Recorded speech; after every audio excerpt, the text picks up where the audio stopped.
ठाकुर साहब की बिटिया है। अरे रामू, अरे बंसी, अरे देखो ठाकुर साहब का बिटिया देखो। अरे ठाकुर साहब को बुला पागल। अरे जा भैया ठाकुर साहब को बुला के ला जा। अरे कहाँ हुआ रे? हाँ? अरे कहाँ हुआ रे?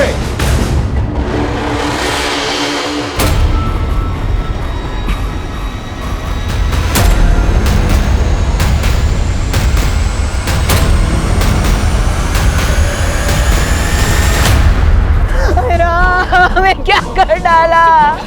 अरे मेरे इस उम्र में भरी जवानी का बूटा बाग हमारा। चलिए पीछे हटिए, पीछे हटिए, पीछे हटिए। जवानी में बिटिया का लाश। बॉडीज के पास में कोई नहीं आना चाहिए।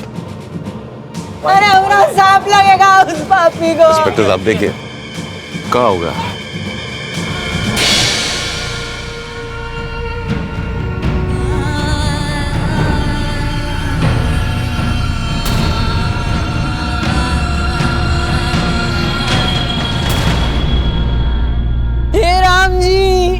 ये दिन देखने के लिए पैदा किए थे हमको।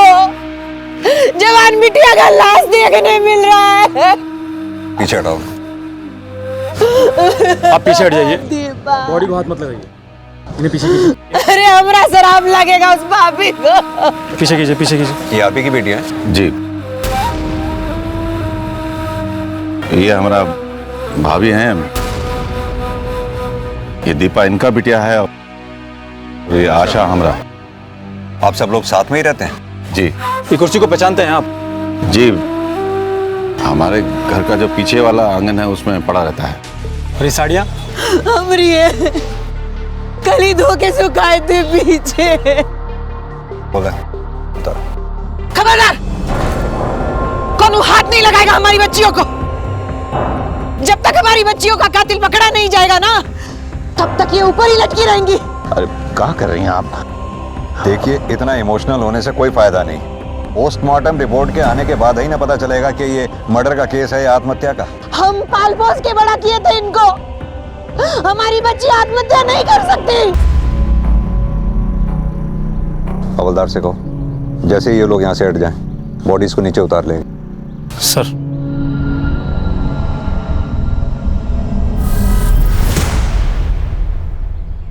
बिहार के सीतापुर गांव में दो लड़कियों की लाशें एक पेड़ से लटकी हुई मिलती हैं। ये एक सुसाइड केस भी हो सकता था और एक मर्डर केस भी, लेकिन दोनों ही सूरतों में ये बहुत चौंका देने वाला एक डरावना सच था।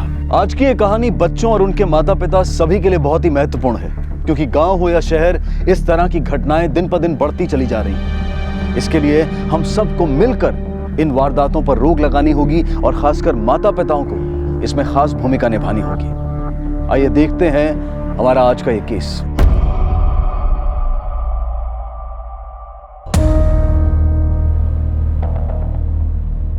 दीपा और आशा का कमरा यही है? जी। कोई नोट या मैसेज नहीं छोड़ा उन्होंने? नहीं जी, ये हमारी पत्नी है और वो हमारा बेटा विनोद। आप लोगों ने आखिरी बार दीपा और आशा को कब देखा?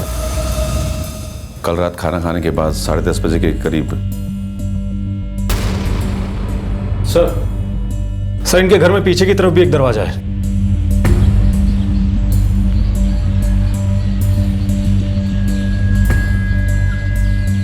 ठाकुर साहब, एक बात बताइए, क्या आपके घर के लोगों का अपने घर के इस पिछले दरवाजे से भी आना जाना है?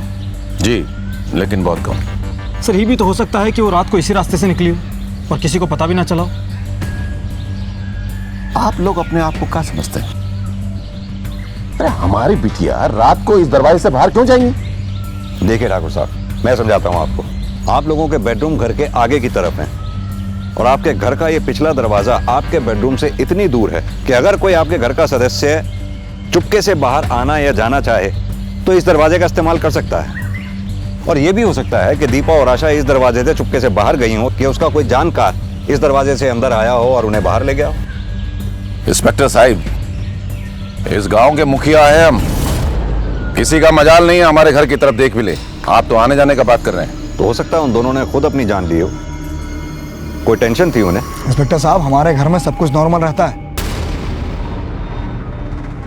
और रही बात घर संभालने की, तो बहुत अच्छे तरीके से आता है हमें। इस हादसे को देखकर तो नहीं लगता ऐसा। खैर, उन दोनों को किसी तरह की कोई टेंशन थी या किसी से उनका लड़ाई झगड़ा हुआ हो, या फिर ठाकुर साहब आपकी किसी से कोई दुश्मनी हो? साहब पानी। कह रहे कोनो काम वक्त पर नहीं करता है। पानी नीचे रख। मुर्गा बने आप। साहब मुर्गा बन, रख पानी नीचे।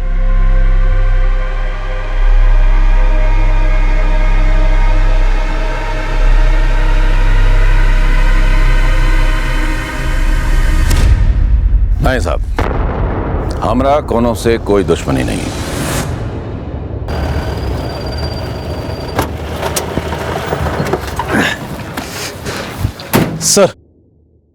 सर ये माया देवी तो अपनी जगह से हिलने का नाम ही नहीं ले रही है। हरदोई थाने फोन करके लेडी कांस्टेबल का स्टेटस मालूम किया, क्योंकि बिना लेडी कांस्टेबल के हम बॉडीज को नीचे नहीं उतार पाएंगे। Right sir. योगेश, ये क्राइम सीन की फोटोग्राफ देखकर ऐसा लगता नहीं कि इन दोनों लड़कियों ने फांसी खुद लगाई होगी। वो कैसे सर? इस पिक को ध्यान से देखो। दोनों के गले में जैसे फांसी लगी हुई है और फंदे पे जो गांठ लगी हुई है, खुद फांसी लगाने वाला इस तरह की गांठ लगा ही नहीं सकता। मतलब ये था, खुद फांसी लगाने वाला पहले रस्सी के एक सिरे को अपना एक हाथ में पकड़ेगा, दूसरे हाथ से वो इस तरह से पेड़ पे डालने की कोशिश करेगा। खुद फांसी लगाने वाला इस तरह से फंदा बनाएगा। ये अब कुर्सी इधर रखो, यहां पकड़ो जरा कुर्सी, यहां सामने आके। इस तरह से फंदा उसने अपने गले में डाला होगा, कुर्सी पैर से नीचे से खिसकाई और फंदा टाइट हो गया। आया समझ में? सर वो दोनों बॉडी भी तो हमको ऐसे ही मिली है। यही तो मैं कह रहा हूं योगेश, अगर ये दोनों का आत्महत्या का मामला होता तो घर में लगे पंखे से भी की जा सकती थी। घर से बाहर निकलकर चबूतरे पे पेड़ पे लटकने की क्या जरूरत थी? सर अगर हम ये मान लें कि ये मर्डर है तो दोनों को मारने का रीजन क्या होगा? और सबसे बड़ा सवाल तो ये है कि वो रात में बाहर गई क्यों? यही तो पता लगाना है। या तो फिर कोई उनका जानकार उन्हें किसी बहाने पिछले दरवाजे से बाहर ले गया, या वो खुद पिछले दरवाजे से बाहर निकल कर आए। हो ना हो, इसमें घर में से ही किसी सदस्य का हाथ हो सकता है।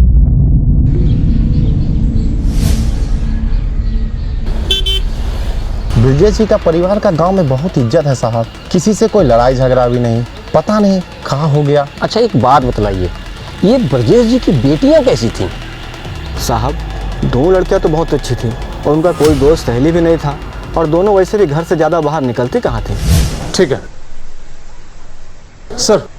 सर हरदोई पुलिस स्टेशन में एक ही फीमेल कांस्टेबल है और वो भी छुट्टी पर गई है। उनसे बोलो जैसे ही वो छुट्टी से वापस आए हमें इन्फॉर्म करें। सर ये ब्रजेश के परिवार का भी समझ में नहीं आ रहा, सारा गांव उसके बारे में तारीफ कर रहा है। अब या तो ब्रजेश बहुत अच्छा है या फिर उसका गांव उससे डरता है। सर फिर ऐसे में आशा और दीपा के बारे में हमसे कौन बात करेगा? कोई तो होगा जो दीपा और आशा से बात करता होगा।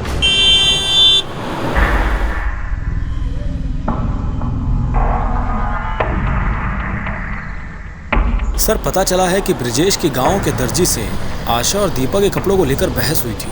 हाँ वो दोनों यहाँ आती थी साहब। क्या है ना, हम ही एक लेडीज टेलर है पूरे गांव में, तो किसी को भी कपड़ा सिलवाना होता है तो हमारे पास ही आती है। ये दीपा और आशा को तो आप जानती ही होंगी, दोनों बातचीत करने में कैसी थी? तो सोच क्या ही हो गया बनवाना है? बहुत कुछ सोच के रखे हैं, तुम देखो इसको थोड़ा नीचे कीजिए ना। हाँ इतना कीजिए। अरे बाप रे बाप, तुम पागल हो गई हो, इतना डीप गला पहनोगी? अच्छा तुम देखो ना, हम कितना अच्छा बनवाएंगे इस बार, सब देखते रह जाएगा। दीदी इसको थोड़ा टाइट कीजिए। हाँ दीजिए ना, कीजिए। पगला भी हो तुम, तुम्हारा माथा खराब हो गया, तुम इतना टाइट सूट पहनोगी? तुम देखना, अगर अच्छा नहीं लगेगा ना तो हम बदलवा देंगे, पूरा गांव देखता रह जाएगा, इतना अच्छा लगेगा। और थोड़ा टाइट कीजिए। हाँ इतना ले जाइए, बस इतना। तुम पिटवा दोगे। देखिए अगर अच्छा नहीं बनेगा तो हम पैसे नहीं देने वाले आपको। और नीचे में ना लेस लगा दीजिएगा, हम एकदम चाहते हैं कि हम वो टीवी हीरोइन जैसे दिखे, इसका एकदम चिकना सा पेट और मोर जैसी चाल हो। एक दिन ठाकुर साहब हमारे दुकान पे आए थे। ये क्या भद्दा कपड़ा सी दी है? क्या हुआ ठाकुर जी? आपको पता नहीं चला आपने क्या किया है? हमारा बिटिया लोगों का सूट सिला आपने, इतना छोटा छोटा बाजू, गला इतना लंबा, टाइट कपड़ा, इसको पहन करके गांव में घूमेगा तो नंगा नहीं दिखेगा। कपड़ा जल्दी से ठीक करके घर भिजवाइएगा। नहीं तो दुकान में धुआं भर देंगे, समझ गए ना? ये सब हुआ कब? 4 दिन पहले साहब, जब आशा अपने पति के घर से वापस आई थी। ये आशा शादीशुदा थी क्या? हाँ साहब। तो अपने घर वापस क्यों नहीं गई वो? नहीं पता साहब।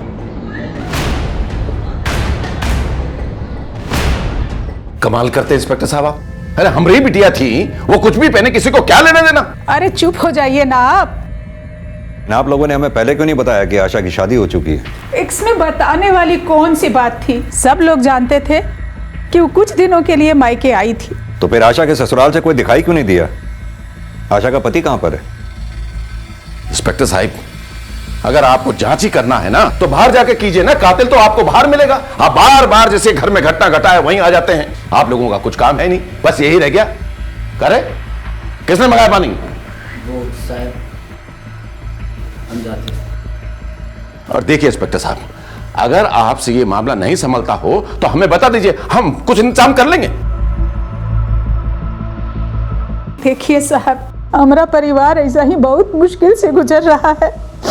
वो देखने में ऊपर से सख्त जरूर है, लेकिन अंदर से बहुत दुखी है। बहुत प्यार करते थे अपनी बिटिया से।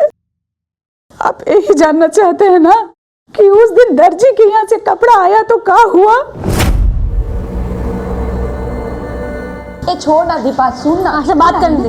अम्मा, ये क्या करवा दिए आप हमारा कपड़ा का? हाँ, हम ऐसा कपड़ा पहनेंगे? ये ढीला ढाला एकदम झोला माफिक। हाँ अम्मा, हम कुछ पूछ रहे हैं आपसे। क्या झोला?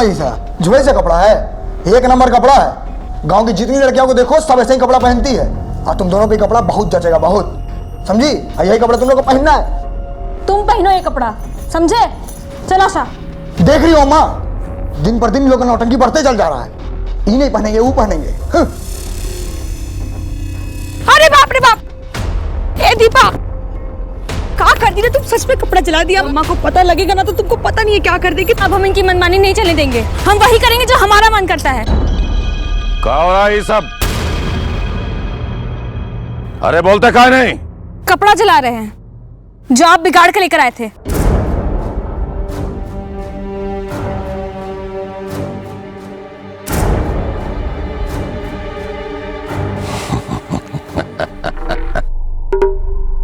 कोनो बात नहीं। अरे ठाकरों की बिटिया है तो खून तो बाल मारेगा ही ना। तुम दोनों दूसरा कपड़ा बनवा लेना, बढ़िया आशा। हाँ, पर पहले जैसा नहीं। हाँ, बस यही सब था हमारे बीच। दीपा की भी शादी हो चुकी थी क्या? हाँ, वो दीपा के लिए भी लड़का देख रहे थे, लेकिन आशा की शादी पहले तय हो गई तो पहले कर दी। और ये आशा की ससुराल कहां पर है? बलियापुर। सुनील आप ही हैं? हाँ सर। सुनील, हमें आपकी बीवी आशा के बारे में आपसे कुछ बातें करनी है। आशा क्या हो सर? क्यों, आपको नहीं पता? आपकी बीवी आशा अब नहीं रही। क्या?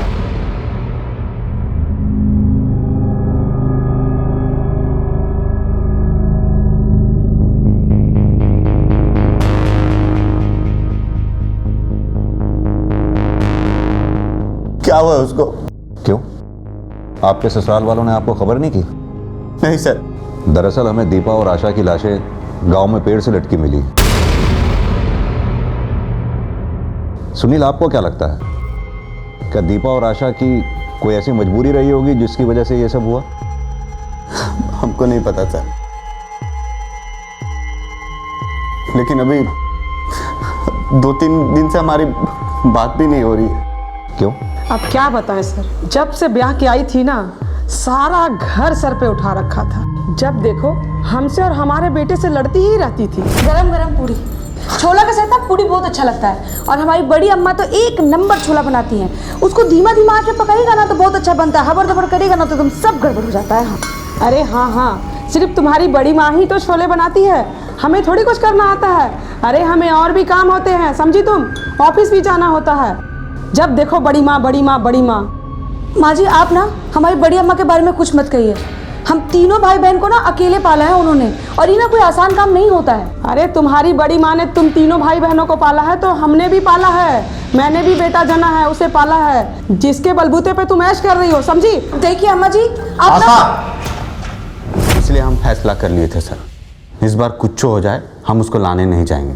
लेकिन एक दिन ब्रजेश जी फिर ऑफिस पर आ गए। बार बार तुम्हारा वकील बन करके तुम्हारा झगड़ा नहीं छुटा सकते। अरे तुम्हारा बीवी है, तुम सवाल हो ना। बाबूजी बात तो ये है कि आपकी बेटी को बड़ों से बात करने की तमीज तक नहीं। बहुत अच्छा शिक्षा दिया है हमने अपनी बिटिया को। अरे तुम्हारी मर्दानगी में कमी अपने साथ रखने में उसको बात करता है। ये कब की बात है? 2-3 दिन पहले की बात है सर। सुनील, हमें लग रहा है कि दीपा और आशा की हत्या में कहीं ब्रजेश जी के परिवार में से ही तो किसी का हाथ नहीं है। आपको किसी पे शक है? नहीं सर, लेकिन पूरा गांव वाला जानता है सर कि घर में सबसे गुस्से वाला कौन है। कौन है? सर हम नाम तो नहीं ले सकते, आप पूछिए अगल बगल जाकर, आपको पता चल जाएगा। सर आपका शक हमें सही लग रहा था, कातिल ब्रजेश की फैमिली में से कोई हो सकता है। सुनील भी तो नाम लेने से घबरा रहा था। हाँ योगेश, लेकिन सिर्फ हमारे सोचने भर से हम ब्रजेश या उसके परिवार पे इल्जाम नहीं लगा सकते। यह भी तो हो सकता है सुनील ने हमारी हाँ में हाँ मिला दी हो। सर हमको किसी को तो ढूंढना ही होगा जो हमसे ब्रजेश के परिवार के बारे में खुल के बात करे। एक काम करो कि दीपा और आशा की कॉल डिटेल्स निकलवाओ, पता करो दोनों बहनें मरने से पहले किस किस से बातें करती थी। सर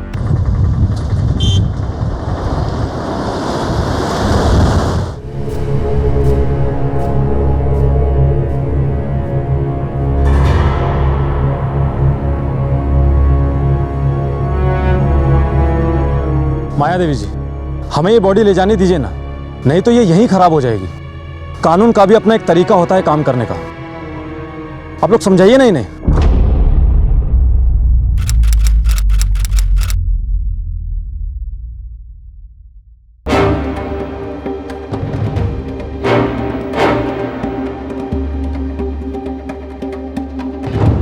माया देवी, अपनी जिद छोड़िए, हमें इन बॉडीज को नीचे उतारने दीजिए। ये एक जघन्य अपराध है, आप समझने की कोशिश कीजिए। इक्के बार कह दिए हैं, जब तक कातिल पकड़ा नहीं जाता तब तक इनका लाश नीचे नहीं उतरेगा। हाँ हाँ नहीं उतरेगा, हम लोग नहीं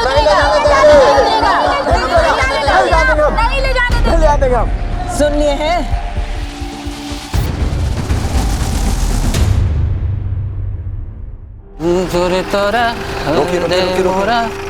ए शंभू जी, कहाँ जा रहे हैं? घर जा रहे हैं साहब। बैठिए, हम छोड़ देते हैं आपको। नहीं साहब, हम चले जाएंगे। बिठाइए योगेश इनको। हाँ सर। साहब हमें कहाँ ले जा रहे हैं? हम कहीं नहीं लेके जाएंगे, आइए बैठिए। चलिए। साहब घर में सबसे गुस्सेले तो विनोद बाबू ही है। आए दिन किसी न किसी के साथ मारपीट करते रहते हैं। कुछ दिन पहले वो पीसी वाले कमलेश को कूट दिए थे। ये विनोद का दीपा और आशा के साथ भी झगड़ा हुआ था।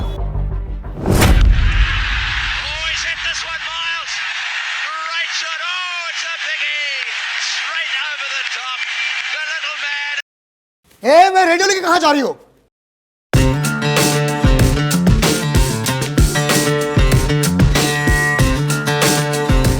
पता है अगर बाबूजी तुम लोग कैसे नाचते हुए देख रहे हैं तो मार के पैर तोड़ देंगे। अब बंद करो ये गाना बजाना। काहे तोड़ देंगे वो पैर? हाँ बाबूजी सारा दिन बैठ के समाचार सुनते रहते हैं। अरे उस पे कोई नाच सकता है क्या? पता है तुम्हारे इन्हीं हरकतों की वजह से तुम्हारा मंगेतर ने तुम्हें छोड़ा होगा। किसी पागल लड़की के साथ कौन आना चाहेगा? बेहुदा, हाँ तुम्हारा हिम्मत कैसे हुआ दीपा से ऐसे बात करने का?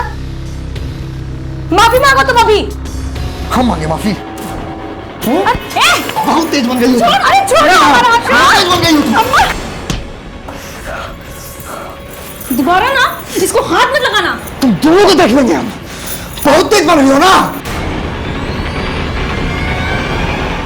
अच्छा, ये दीपा के मंगेतर का नाम क्या है? साहब उसका नाम हरीश है, वो धर्मपुर का रहने वाला है। ठीक है, तुम जा सकते हो। योगेश, इस केस का भी कुछ समझ में नहीं आ रहा है। रोज कोई ना कोई एक नाम इस केस से जुड़ता चला जा रहा है। सर हमने पता लगा लिया है, विनोद अक्सर गांव के देसी ठेके पर बैठा रहता है। और सर हरीश से भी बात हो गई है, वो किसी काम से शहर से बाहर गया है, कल आ जाएगा।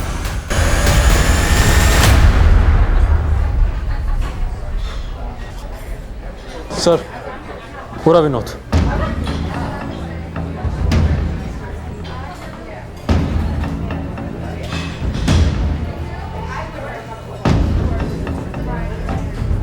विनोद, तुमसे कुछ बात करनी है। बैठिए। यहाँ बात नहीं कर सकते हैं, बहुत शोर है कोई चिल्लम चिल्ली नहीं। बहुत रौब है तुम्हारा। ठाकुर है इंस्पेक्टर साहब, कुछ कर सकता है। कुछ भी, जैसे पीसीओ वाले को मारना, यहाँ तक कि अपनी दोनों बहनों का कत्ल तक कर देना। लगता है आपको कोनो गलतफहमी हो गया है। कमलेश कान भरा है आपका। कमलेश ने हमें कुछ नहीं बताया। हमें पता चला था कि तुम दोनों के बीच में झगड़ा हुआ था। हाँ, लेकिन उसके पीछे एक कारण था। क्या देख रहे हो बे? इधर क्या हुआ?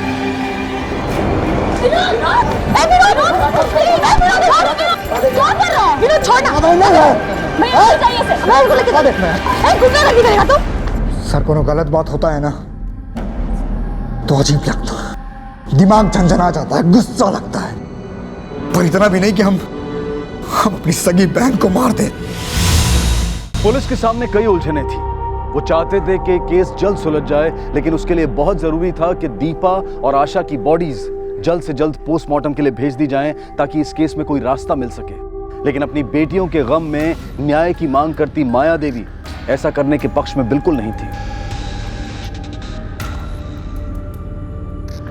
भाभी, अपना जिद छोड़ दीजिए। विधि विधान से इनका क्रियाक्रम हो जाए तो इन अभागनों को अगला जन्म मिले। हम अगला पिछला जन्म कुछ और नहीं जानत हैं, बस इतना जानत हैं कि इस जन्म का इसी जन्म में भुगतना पड़ता है। हमारी बिटिया इसी जन्म में मरी है और इनको इंसाफ भी इसी जन्म में मिलेगा। जब तक इनका खूनी पकड़ा नहीं जाता, हम यहाँ से हिलने वाले नहीं हैं।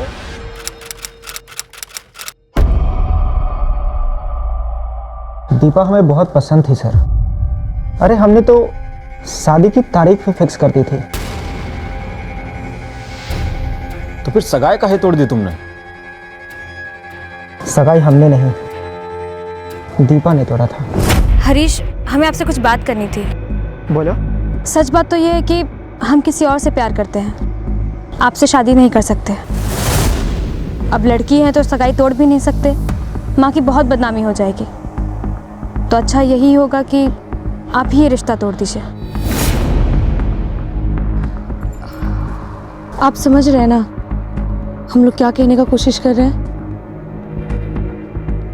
तोड़ दीजिए ना सगाई।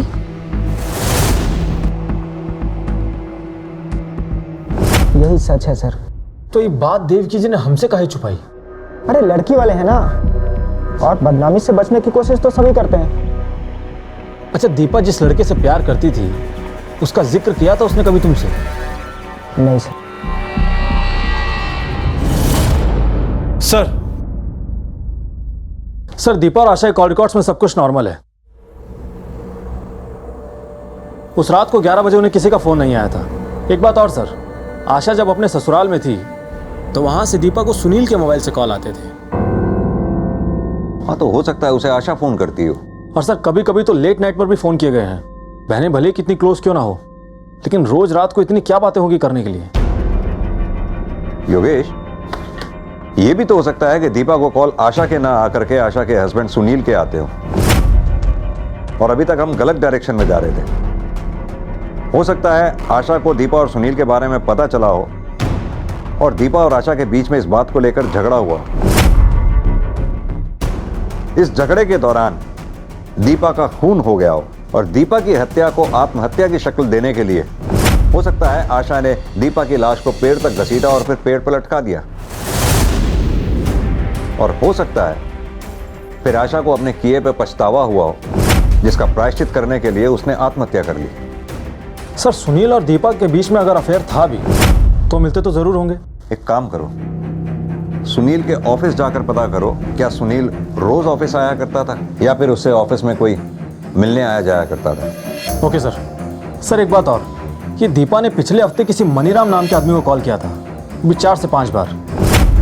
योगेश, ये मनीराम कहीं वही आदमी तो नहीं जिसका जिक्र करके दीपा ने हरीश से सगाई तोड़ दी थी? ये कॉल रिकॉर्ड्स में मनीराम का एड्रेस कहाँ आता है?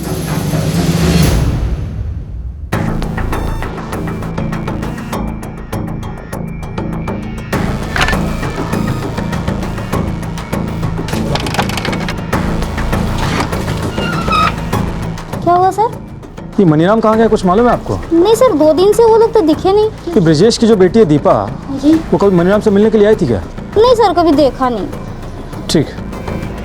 सुनील जी, आपकी पत्नी आशा के घर पर होने के बावजूद भी आप देर रात तक दीपा से बात करते थे। सर वो घर वाला फ़ोन हमको ऑफिस से मिला है और आशा उससे घंटों बतियाते रहती थी। आशा, आशा, आशा, अरे मेरी शर्ट कहाँ है यार? मेरी शर्ट कहाँ है? मुझे ऑफिस के लिए लेट हो रही है। अरे वहीं पे रखा है, ले लीजिए। हाँ, बैठे रहो और बतियाते रहो बस।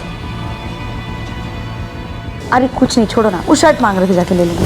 पहले हमको शक हुआ कि उसका कहीं अफेयर है, लेकिन बाद में पता चला कि वो अपनी बहन दीपा से बातें करती थी।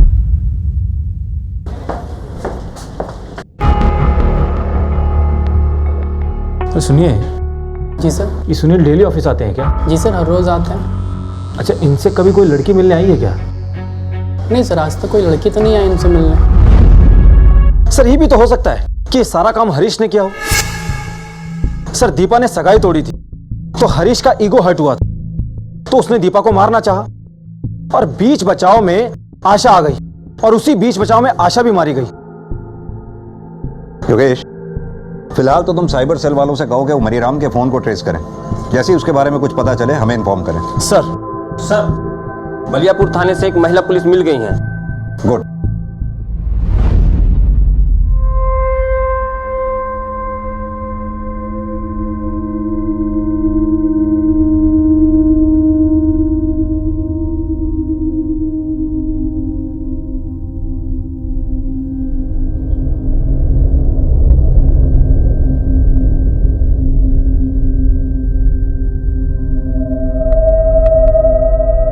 योगेश, बॉडीज को पोस्टमार्टम के लिए भेजो। सर।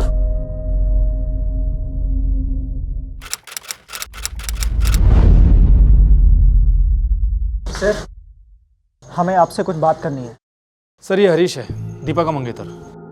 क्या बात करनी है हरीश? सर अब तक तो मैं दीपा और आशा के मौत की वजह से चुप बैठा था, लेकिन अब हमें हमारे गहने वापस चाहिए। कैसे गहने? जो गहने हमने सगाई के वक्त दीपा को दिए थे। तो ये बात तुम हमसे क्यों कह रहे हो? जाकर ब्रिजेश और उनके परिवार से कहो। हम उनके घर गए थे, लेकिन वे कह रहे हैं कि गहने उनके पास है ही नहीं। एक काम करो, उन गहनों की रसीद या लिस्ट वो हमें दे दो। ठीक है सर।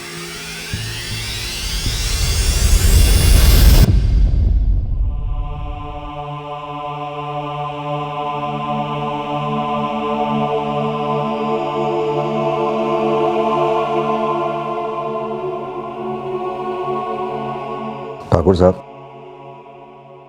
आप लोगों से कुछ बात करनी है। माया देवी दिखाई नहीं दे रही।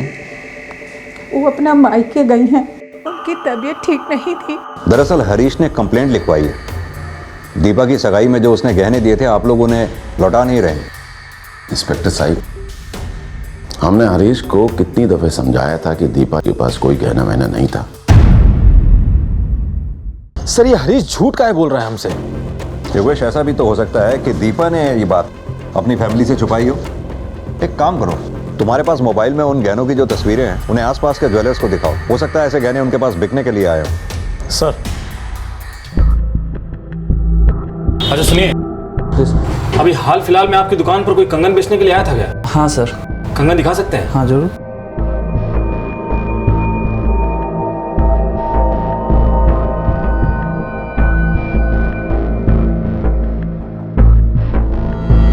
अच्छा ये कंगन बेचने वाला कहाँ रहता है, कुछ पता है? इधर ही रहता है सर, 2 गली बगल में ही रहता है।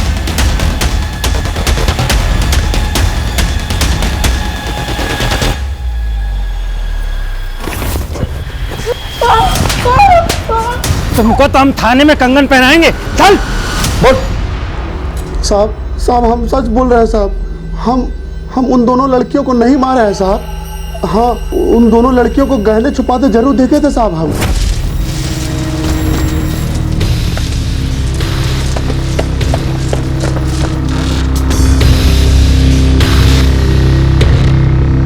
उसके बाद हम चुरा ले आए थे साहब। साहब हम झूठ नहीं बोल रहे हैं साहब। सर दीपा और आशा की पोस्टमार्टम रिपोर्ट आ गई है। सर रिपोर्ट के हिसाब से आशा की मौत दीपा की मौत से आधे घंटे पहले ही हो गई थी। यानी अभी तक हमारी थ्योरी किसी और ट्रैक पे चल रही थी। और सर सबसे चौंकाने वाली बात तो ये है कि दीपा और आशा की मौत फांसी लगने से हुई नहीं, दीपा को गला घोंट कर मारा गया है और आशा के सर पर चोट लगी जिसके कारण इंटरनल ब्लीडिंग होने की वजह से उसकी मौत हो गई। एक बात और सर, आशा की एड़ियों में गहरे खरोंच के निशान भी थे। ऐसा लगता है कि उसको घसीटा गया हो। योगेश ये भी तो हो सकता है कि आशा ने जूते या चप्पल पहन रखे हो जो उसे घसीट के ले जाते समय पांव से निकल गए हो। अपने 2-3 कांस्टेबल को क्राइम सीन पर साथ लेके जाओ, अच्छी तरह से छानबीन करो।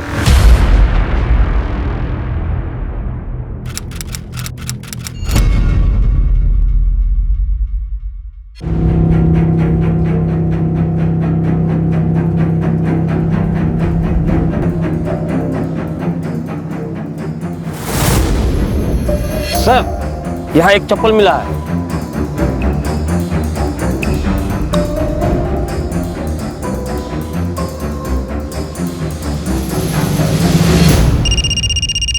हाँ योगेश बोलो। सर क्राइम सीन से थोड़ी दूरी पर हमें एक चप्पल मिली है।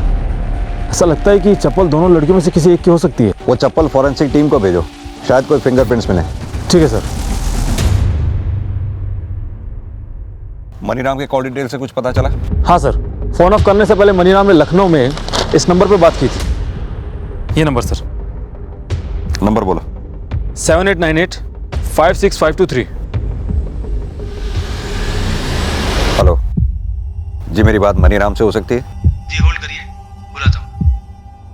योगेश लखनऊ पुलिस से फौरन कांटेक्ट करो, उन्हें नंबर सेंड करो, उनसे कोई नंबर जिस भी एड्रेस पर रजिस्टर्ड है वहां से मनीराम को अरेस्ट करें। सर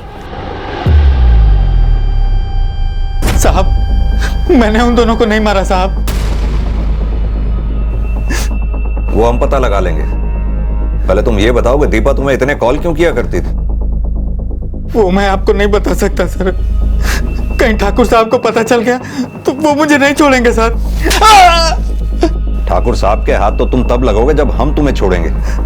क्या चक्कर था दीपा के साथ तुम्हारा? कोई चक्कर नहीं था सर, दीपा एक दिन मेरे दुकान पे आई थी। हमको ना मुंबई का 2 टिकट चाहिए था। मुंबई का? किस तारीख का? अगले हफ्ते का कोई भी तारीख चलेगा हमको। किस नाम से बनानी है? दीपा और आशा। ठीक है, हो जाएगा। ये हमको कब तक मिल जाएगा? कल मिल जाएगा। दीपा ने टिकट की टाइम और डेट कंफर्म करने के लिए मुझे 3-4 बार कॉल किया था और जब टिकट बन गया तो मैं उसे देने ठाकुर साहब के घर गया था। बड़ी मालकिन, बड़ी मालकिन, क्या है? ये टिकट है। टिकट है? किसका? आशा और दीपा का। दीपा और आशा का? कहाँ का? बम्बई का। दीपा और आशा बम्बई जाएंगी?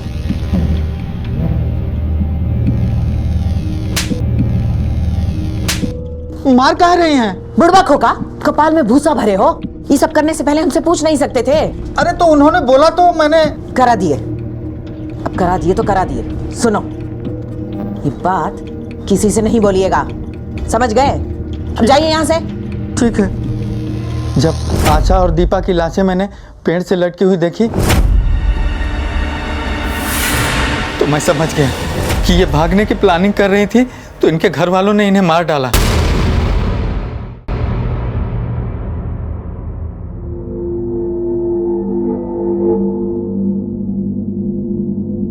विनोद जी भाई। भाभी को फोन लगा और बोल कि बच्चियों का आखिरी बार आकर के मुख दर्शन कर ले। माया देवी जी, आपसे एक काम था। बोलिए ना। ये एक एप्लीकेशन है, इस पे आपके साइन चाहिए थे। क्या लिखा है इसमें? इसमें लिखा है कि आपने हमें लाशों को उतारने की मंजूरी दे दी है और आपकी मंजूरी से ही लाशों का पोस्टमार्टम किया जाएगा। हमारा तबीयत ठीक नहीं चल रहा है और उस पर हम ज़्यादा पढ़े लिखे भी नहीं हैं। ये दस्तखत करने आता नहीं है हमको। कोई बात नहीं, अंगूठा लगा दीजिए। जी।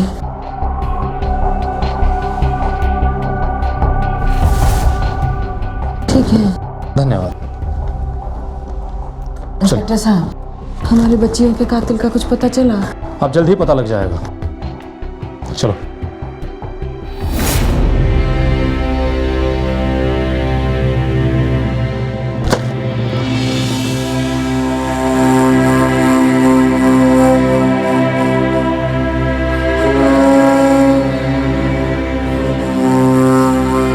बड़ी माँ की तबीयत अभी तक ठीक नहीं हुई। उनके बड़े भाई ने अभी फोन पे बताया मुझे, और ये भी कहा है कि डॉक्टरों ने उन्हें और आराम करने को कहा है। कोई निदान शुरू कर देना चाहिए।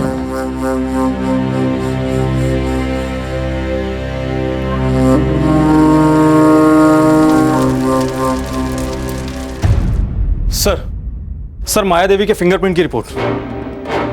सर आशा की चप्पल पर जो फिंगरप्रिंट हमें मिले थे वो माया देवी के फिंगरप्रिंट से मैच कर गए हैं। तो लगता है माया देवी से मिलने का समय आ गया।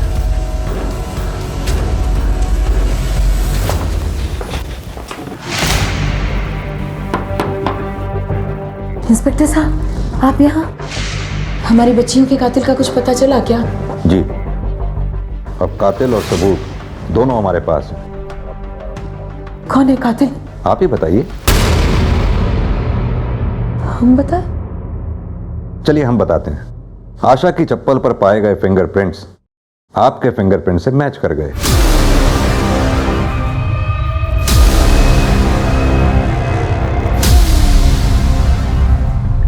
और क्या करते हम? दोनों मिलके परिवार का इज्जत मिट्टी में मिला दे रहे थे।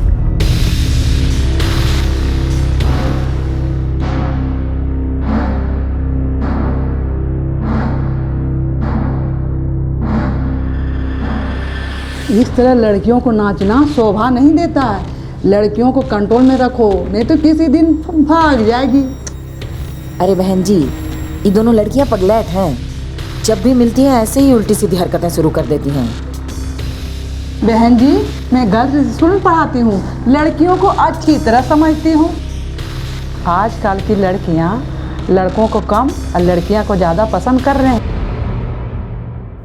उस दिन के बाद हम उन दोनों पर नजर रखने लगे। दोनों रात भर घंटों फोन पर साथ में बतियाते थे। फिर जब हरीश ने सगाई तोड़ दी, हम हरीश से मिलने गए। दीपा ने ही मुझसे कहा था ये सगाई तोड़ने के लिए। दीपा ने कहे कि वो किसी और से प्यार करती है। किससे? अब ये तो आप दीपा और आशा से ही पूछ लीजिए। दीपा और आशा से? और उस रात जब हम पानी पीने उठे तो दोनों आपस में झगड़ रहे थे। दीपा सुनना, हमको ना बड़ी अम्मा ना बहुत समझाई है, और हमको ना बड़ी अम्मा का बात सही भी लग रहा है। तुम जाना मुंबई, हम नहीं जाना चाहते। हमको ना नहीं बनना हीरोइन। हम ना यहीं पे सुनील के साथ रह के ना अपना घर और बसाना चाहते हैं। आशा तुम्हें क्या बोल रहे हैं? हम हमारे लिए अपनी सगाई तोड़ दिए, गहना छुपाए, ताकि हम दोनों मुंबई में अच्छे से रह सके और हीरोइन बन सके। हम जानते हैं रे, तुम ना बहुत कुछ किया हमारे लिए। तुम जाओ ना मुंबई, हम ना यही रहना चाहते हैं, हमको नहीं जाना। आशा तुम ऐसे कैसे कर सकती? तुम मतलब ही कैसे हो सकती है?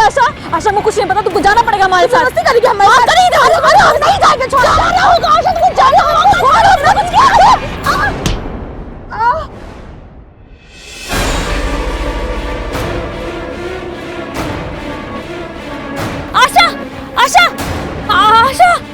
आशा अम्मा, वो हम बात कर रहे थे गिर के।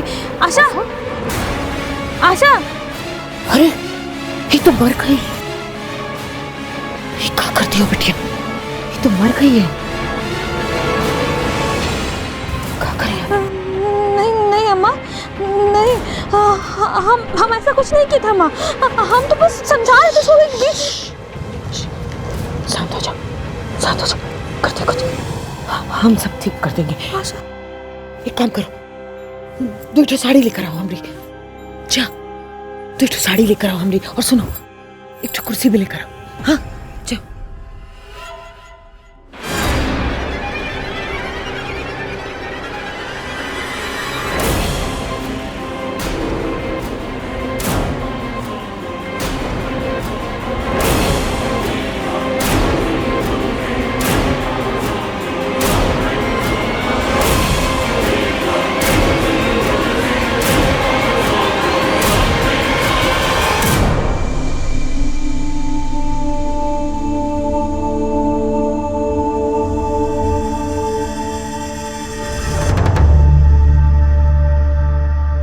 अपने कमरे में जा। दीपा अपने कमरे में जा। जा।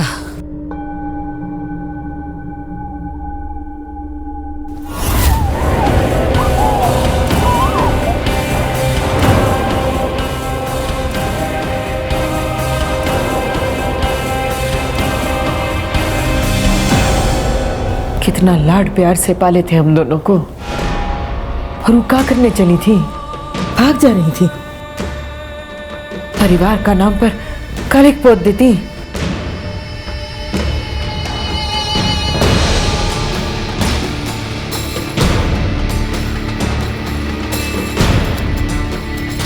ऐसी नामुराद औलाद का तो यही अंजाम होना था।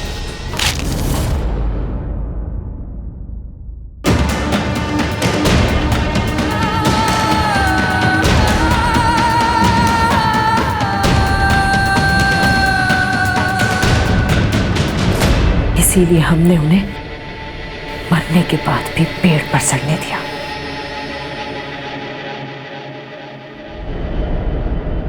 हम तो उन्हें अग्नि भी नसीब नहीं होने देना चाहते थे। ऐसी औलादों के साथ ऐसा ही होना चाहिए। उन दोनों को जान से मारने की बजाय अगर प्यार से समझाया होता तो वो दोनों जिंदा होती। ले चलो।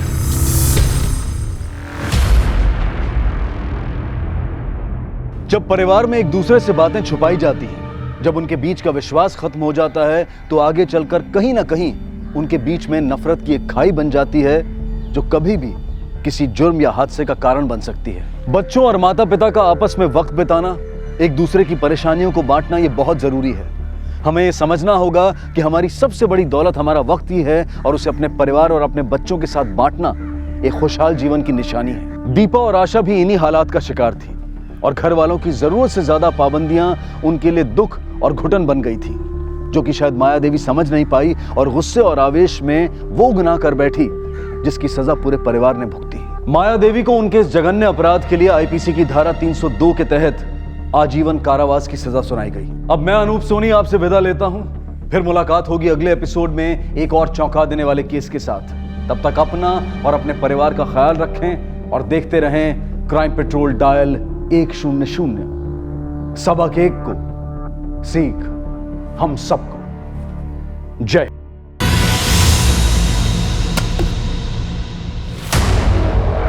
अरे ये तो ठाकुर साहब की बिटिया है। अरे ए रामू, अरे बंसी, अरे देखो ठाकुर साहब का बिटिया देखो। अरे ठाकुर साहब को बुला कागल। अरे जा ए भैया, ठाकुर साहब को बुला के ला जा। अरे कहा हुआ रे? हाँ? अरे कहा हुआ रे?